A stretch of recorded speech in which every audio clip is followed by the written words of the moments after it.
menyampaikan kronologinya dulu dari awal terkait dengan tender Stadion Matuangi. Dilakukan proses tender pada tanggal 31 Desember 2021.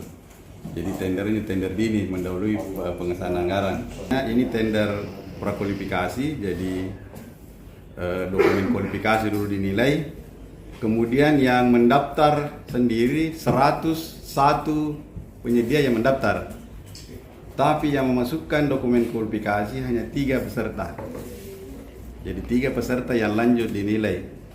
Setelah teman-teman Pokja melakukan evaluasi kualifikasi, yang satunya ini kualifikasinya BUMN, karena nilainya di bawah 200, otomatis BUMN itu tidak bisa masuk. Itu yang pertama, sudah gugur.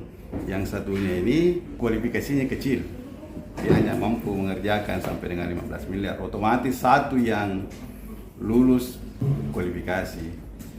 Di Perpres di Perlem 12 tahun 2021, Perlem LKPP maksud saya, pada saat prakualifikasi kurang dari 3 yang lolos evaluasi, otomatis tender gagal.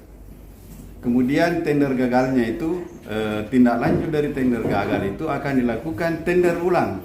Jadi tidak batal untuk dilaksanakan, tapi dilakukan tender ulang. Jadi tender ulangnya dalam waktu secepatnya akan dilakukan tender ulang terkait dengan ini.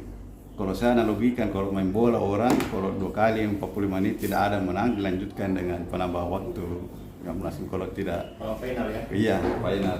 Jadi proses pengadaan begitu, bukan berarti tidak dilaksanakan ini pembangunan stadion.